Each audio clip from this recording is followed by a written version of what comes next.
Hey guys, this is GamerCow. Welcome back to Touhou, the Geniuses Heroes. Last time we basically explored the remaining part of the opening place in the Netherworld, and basically rambled on for ages about cutting when I didn't actually cut, or something to that degree. I don't even know how I've edited it yet because I'm just recording this in a row. So this time we actually get to explore the second half, and the second half has new enemies, and you know what that means? We have a fight with evil trees of doom.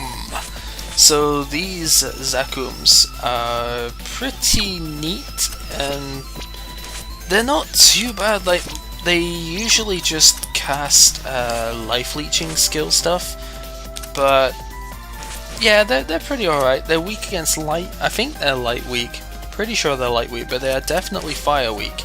So if you are using patchouli, then blitz them with fire. Pretty much, that is the best way around here, because they just die pretty much instantly to fire. One thing, oh, they're not actually light weak. Okay, they can also do that great confusion thing too. But one other thing, I guess, with this is that sometimes you've got to think a little bit about your targeting, because like, I keep using stuff like Yokai Buster, but the enemies are getting killed before Yokai Buster actually pulls off. Also, another level up for Reimu, pretty good. But yeah, a lot of the times enemies are just not actually getting a chance to get hit by all of the attacks I would want. Also, midway point of the stage, I guess we actually have a midpoint cutscene this time, because that's how long this stage is. Yes, you are indeed very hungry. That face. Feed me. This is just the general meme for Yuko, I guess. So yeah, Yomu's cooking prowess is coming in again, and that face. Yuko is like ridiculously cute in this game. Absolutely ridiculously cute. Grilled night sparrow. Oh man, Misty is getting cooked again, I see. So yeah, Yomu and Yuko enjoying food, of course. I would do just that.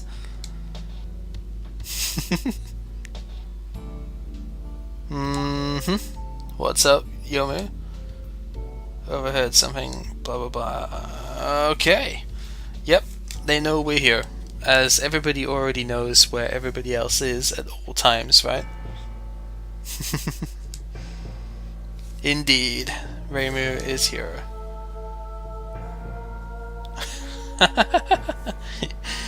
That's pretty much Reimu in a nutshell.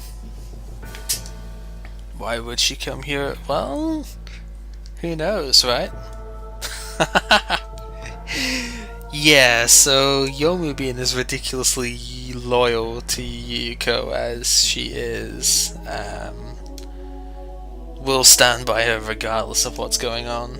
But yeah, that's pretty much what Yomu does.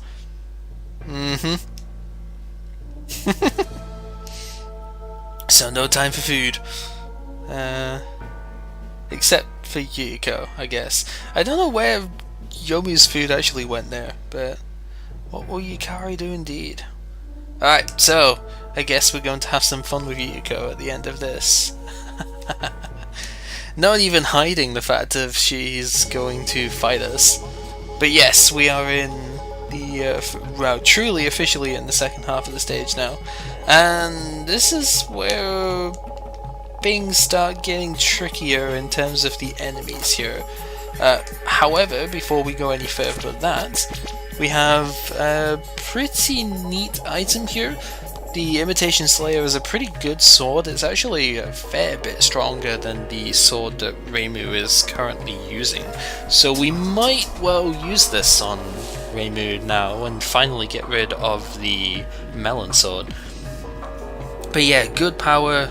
It's got the same slayer as the crowbar does, but it's also very good against confusion, blind, and What is the other one? Is it sleep was the other one? No, silence, duh. Yeah, so that's pretty good. We could just put it on Reimu because it would give her 91 attack, which is actually quite high, and Reimu can't use axes, so if I was to put it on Notori, then Notori would get a reasonable power buff, I think. She would get 8 points, which is quite nice, and a bit more speed, but a lot less accuracy, which could still be a pretty big deal, and Reimu would get a lot more power out of it. So Reimu, I think, is the one to give this to at the moment, because that is 18 points compared to 8. It basically puts Reimu on par, I think, with it puts her above par of Notori. Notori is kinda tricky to use at this stage of the game. But anyway, we have the big old, I guess it's supposed to be butterfly thing here? I don't know. Kind of looks to me, now that I play Monster Hunter stuff, it kind of looks like the mantle picture from that, if people know what I mean with that, where, you know, like the way the gem sort of looks. We got a blank scroll, which is for Byakuren, and we don't obviously have Byakuren for quite a while, but we can accumulate her materials all the same.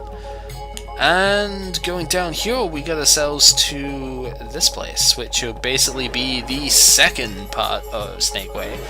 So we can do that, that's fine, but we haven't really explored all of the bit down here, so I'm just going to be a little bit more thorough about this first, and run into some new enemies at the time too. So, the first of the enemies here are the souls.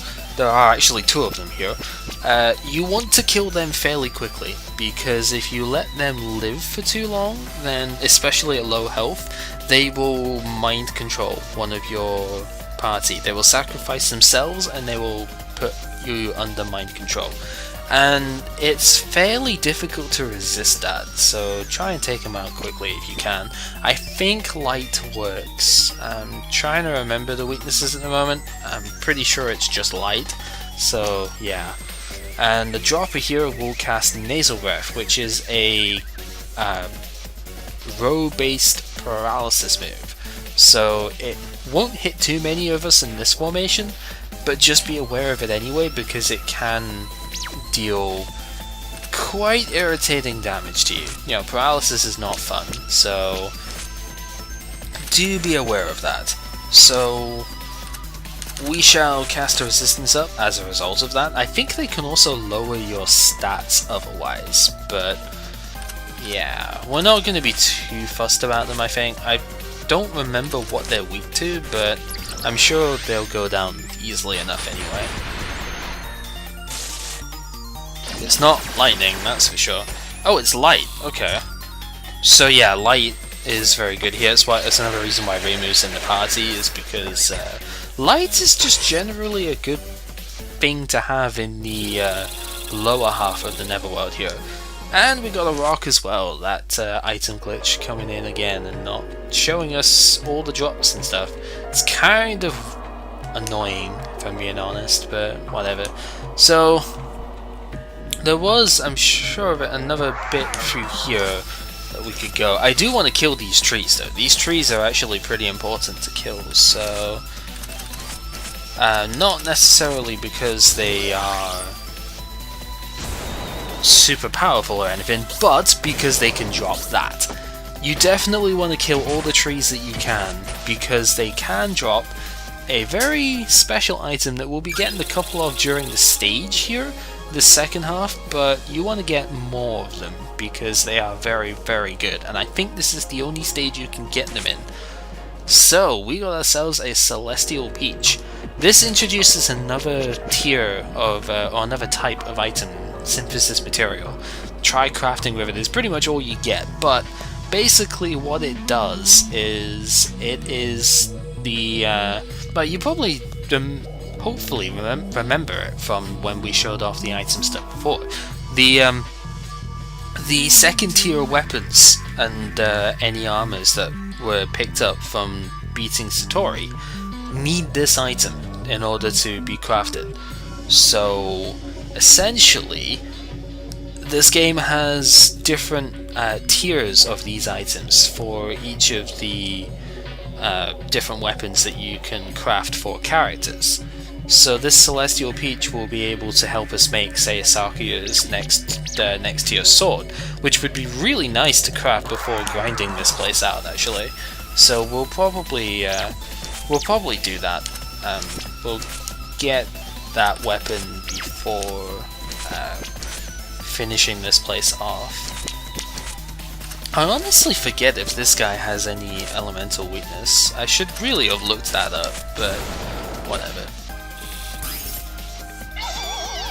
But yeah, most definitely kill as many of them as you can.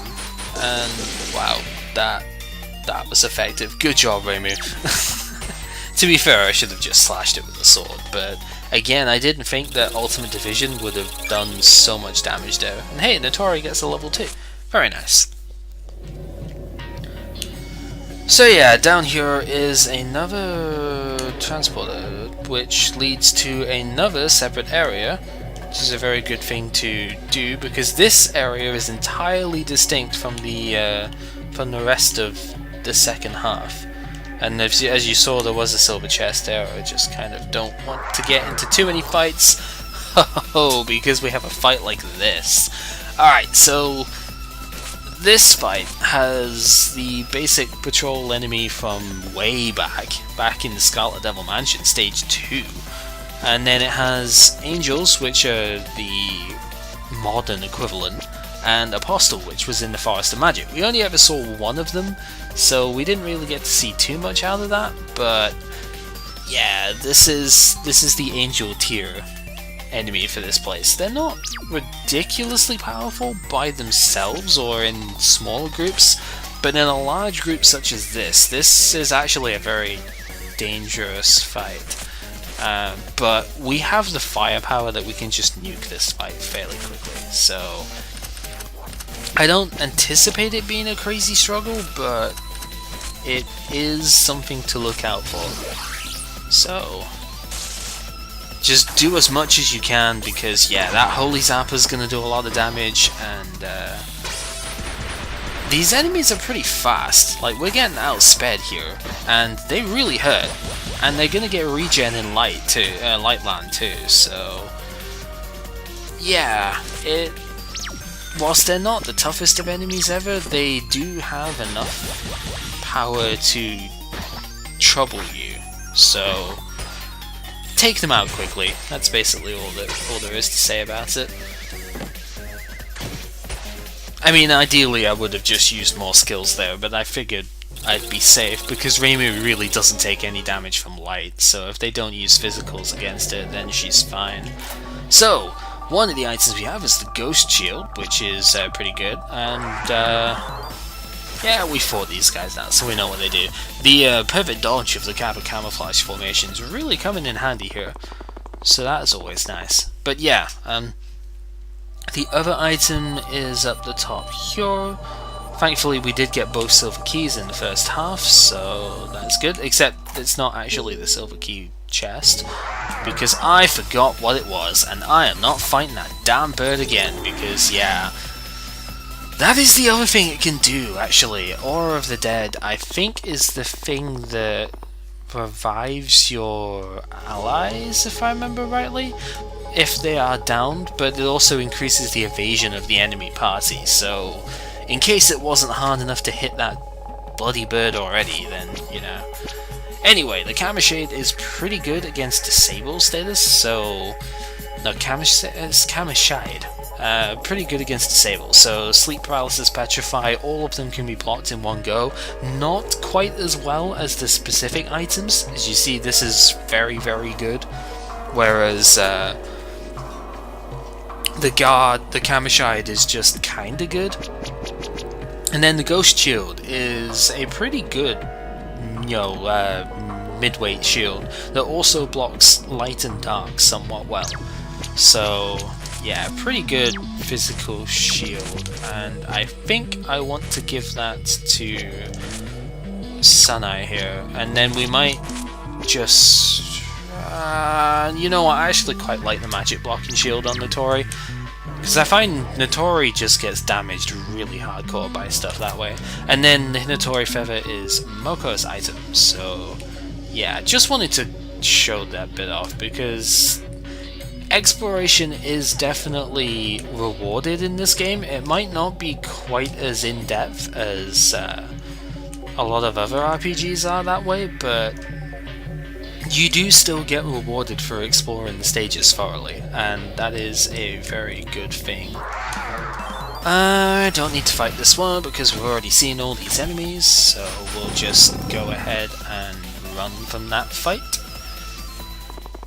I mean, it wouldn't be too difficult to do. Yokai Buster clears the front line, Ultimate Division and a couple other attacks clear the back line, so it's not as if that fight would have been too hard, but I am lazy. We already know this. Is there anything else, actually, just before I go? There's nothing else that way, so second half of Snake Way, go! So there's a thing over here which we can go to that's fine, and basically it's the same idea as the last time. We find the one place that we fall down and go from there. There's one of these Celestial Peaches. Now we have two. We will get a third one during all of this, and that'll be good. Headshot Goggles, very useful item for Sakuya. And I think it's warranted enough that I will actually take the Rage Choker off of her so I can put it on Notori instead. Headshot Goggles increase accuracy by 15. Obviously extremely good for Sakuya because Sakuya's accuracy is terrible. So yeah, and then we'll get rid of Sleep on You for the Rage Choker. Could probably get rid of the Paralysis too, so I'd have the more general defense there. There is a way down here, and if you go this way, then you can go ahead and get some more stuff. Do not forget this here, crafty little crow feather hiding in the corner there. Sometimes they're tricky to spot, stuff like that, so just be aware of their presence. Then of the 4 ways that we can go here, not all of them actually lead to places. This is going to be hard to avoid this fight. Yeah, but we can do it, so that's good. Get ourselves the item over here.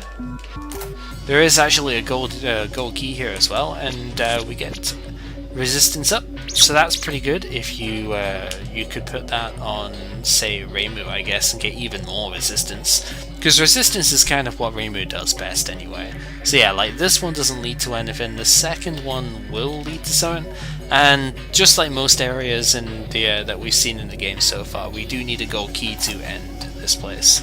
Untouchable Goggles raise evasion, we will see that later.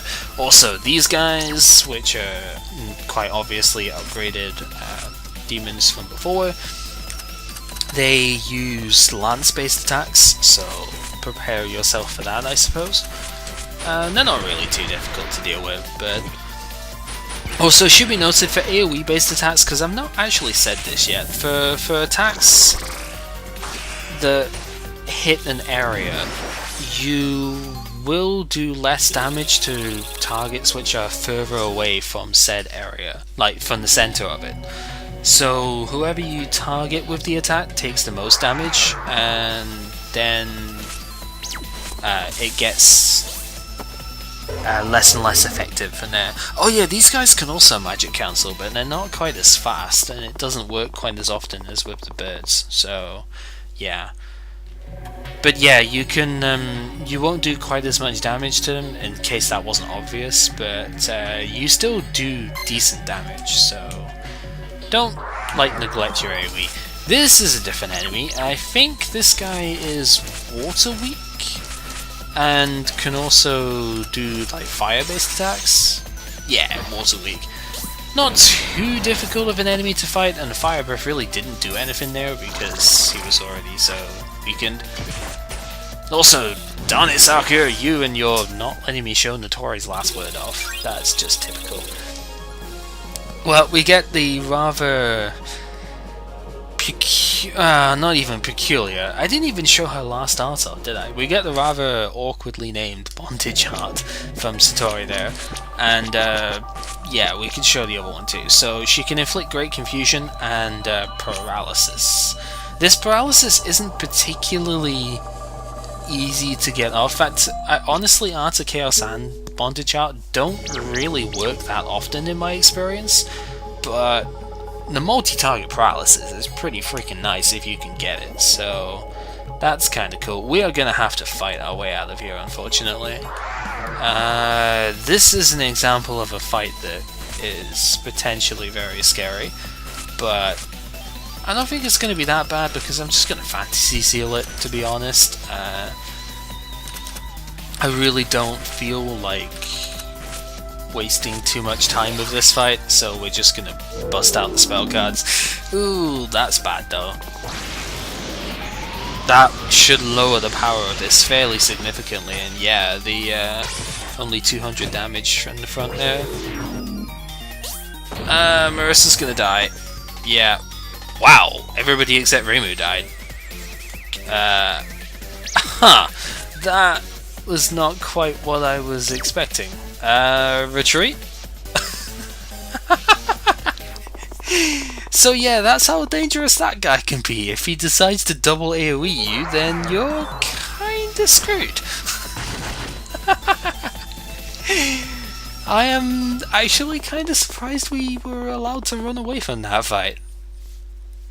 Right, so, anyway, we have the gold key for the end of this place, and we've explored through here, so we can basically just look towards getting to the end of this place now. And I think if we can do that, that would pretty much just finish off the video quite nicely there. I might not get to explore all of the places here if I happen to get the right one straight away, but we'll see. I think it's... is it this one? It looks like it's this one. Yes, it is this one. Okay, so there's another box, Cherry Blossom Petal, that is mind control stuff? Yeah, so we've already had the other two, so mind control is the other main status to avoid, and this is actually the end of the stage. So, yeah, I wasn't quite expecting it to be that fast, so let's just go ahead and, well, let's open up the way back here first, and, yeah, there aren't any boxes in the end room here. I think that was only the first couple of stages that had that, whereas now you don't really get that sort of thing. But there's definitely more to explore here, like if you go down and around here you get a silver box, which has another Celestial Peach. It's very good. We will most definitely be crafting Sakuya's weapon before I go ahead and farm stuff. Probably going to craft something else as well. I'm not sure exactly which one I'd want to craft yet, but I'm pretty sure there's another one I want to craft, another weapon I want to craft first. Might actually just be Satori's. Satori isn't going to be in this, featured here, but she will be featured in the next stage. So, yeah. Also, more power for everyone. Almost another level up too, which is quite nice. Yeah, so going this way you get yourself the second silver chest with the Philosopher's Cane and a very scary looking fight here. So last time this went really badly, so let's try and not have it go quite so badly this time. That would be nice. Maruto Break does hit all of them, it just probably won't hit all of them very hard, but whatever. Oh, that control land though, that is so bad. Because we saw how dangerous that was last time. This might just go just as badly. Oh wow, I actually forgot they could drop Celestial Peach as well. That is beautiful. Okay, I might be making more of that stuff than I was thinking I would. He's not dead. Oh, that is bad. How is Reimu still alive? She is alive by 2 HP, that is ridiculous. Reimu... how?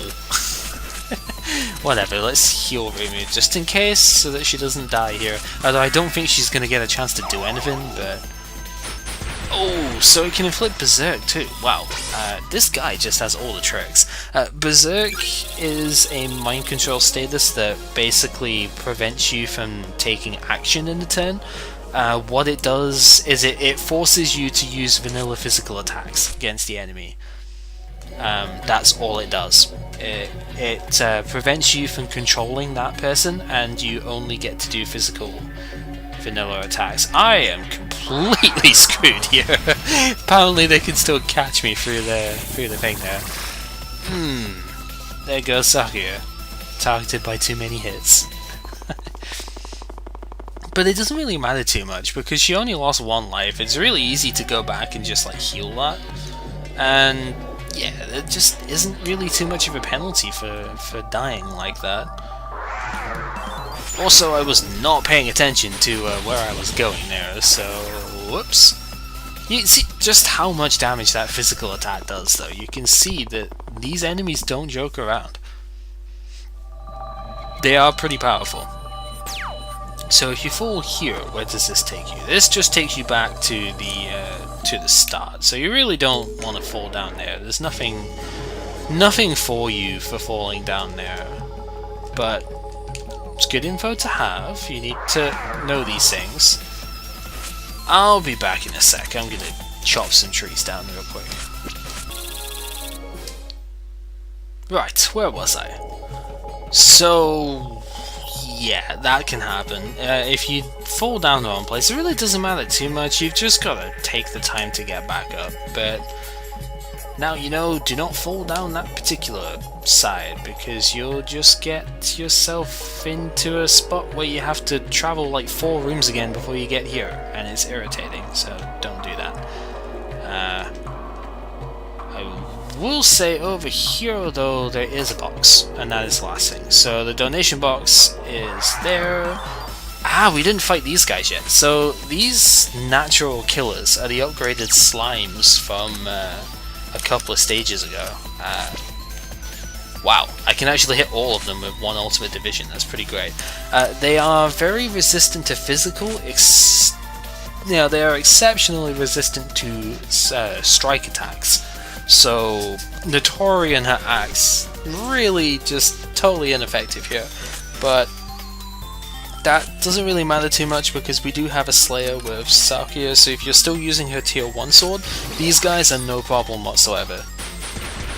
Also, magic is very good against them in general. They do have an item drop, which is really good. First time killing them, first time item drop, very nice. And that is the dexterity ring, so naturally increases your dexterity, which, as we have wrongly said before, it does not have anything to do with evasion. That is agility. Dexterity is accuracy and induction, so quite nice. And I think that's just about it here. There is one more thing to look at, which is up here. And then this, I think, just leads to a box. There we go. The Hades Robe. Another pretty nice item that lightweight armor protects against petrify. Also didn't show the Philosopher's Cane before, so well, Philosopher's Cane would be pretty good for Reimu right now, actually, because it lets her, I mean, it wouldn't be too great because she doesn't have a healing spell yet. It would be better for Sanae, but Sanae can't equip staff weapons for some reason. The White Mage can't put on a staff. It doesn't make much sense. But Reimu will get healing spells at some point, and being able to have more casting speed as well as healing increasing, it's quite nice. It doesn't really fit any of the characters we have at the moment, but it will fit Reimu later, and that's quite good. So if you want a spell-based Reimu, then use that item, basically. And that is pretty much it. So, this has been GamerCal running away from ghosts in the Genius of Sephiroth Weekend Edition, and next time we clean out the Snake's Way. I'll do some crafting of items first, and yeah, we'll see what we can get from the stage. So, yeah.